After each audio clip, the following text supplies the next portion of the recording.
姐妹们，自制牛肉丸要不要做？但凡你自己在家做一次，你就明显感觉到咱自己用真材实料做出来的牛肉丸，口感跟味道真的是外面卖的比不了的。吃起来是那种硬脆弹牙的口感，就是嚼起来 Q 弹弹的，很有嚼劲儿。这个视频呢，把我之前做牛肉丸遇到的问题，还有踩的坑做失败的原因，来一个视频都给讲清楚。我们这里卖的牛肉吊龙跟后腿肉是一个价，所以我买的吊龙。如果买的牛肉比较瘦的话，记得问老板要点牛油。先把肉切成小块，放在冰箱里冷冻2个小时。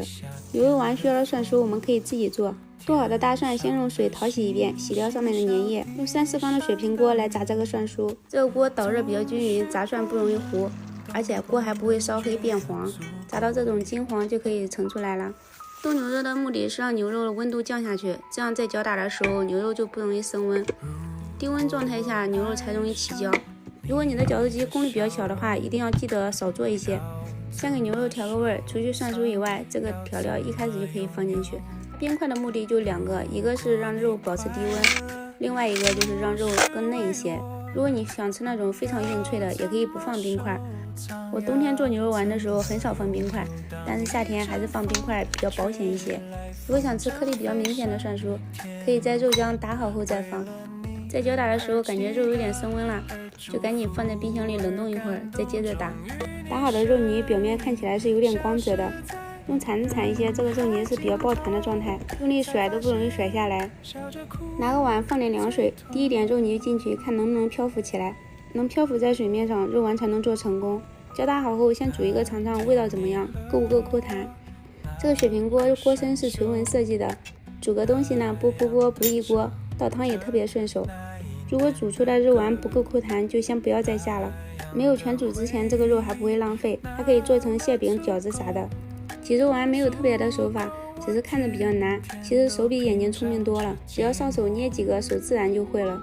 这里我们来说一下做肉丸为什么会失败，失败的原因有哪些。第一个也是最重要的一点，肉一定要买最新鲜的。如果肉比较新鲜，没有超过6个小时的那种，真的是随便做都不容易失败。因为咱做的这个肉丸是没有添加啥的，所以对肉的质量要求比较高。那种需要添加的我也不会哈。昨天去买肉，那个老板骗人，买的是隔夜肉，就没做成功。第二个点就是肉在搅打的时候一定要保持低温状态，低温状态肉才容易起焦。如果发现升温了，就赶紧放在冰箱里冷冻一会儿，再接着打。第三，在下肉丸的时候，锅里面的水是不能沸腾的，水的温度就是那种比较烫手的水，大概就是60到90度都可以。锅里的水开以后呢，关成最小火，然后再往里面下肉丸。4. 淀粉放的是哪种呢？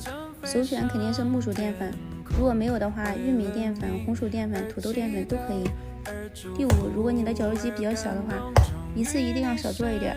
在搅打的时候，如果机器过热保护了，咱这个肉泥还没搅好，机器它停了，那得多闹心，是不是？煮好的肉丸过一遍凉水，吃起来会更抠弹。平时都是煮的，我们今天来试一下蒸的肉丸怎么样？锅里的水沸腾，放上这个锅配套的304不锈钢笼屉，这个小锅真的特别实用，煎炸蒸煮它都能。锅身是316的材质，咱用着也安心。这个蒸的比煮的熟的快了好多，大概5-6分钟就熟了。用同样的肉泥蒸出来的肉丸，对比煮出来的会更抠弹一些。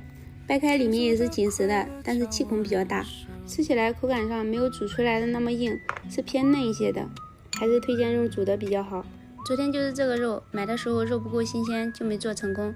像这种肉是沉底的，煮出来的肉丸就不可能抠弹了。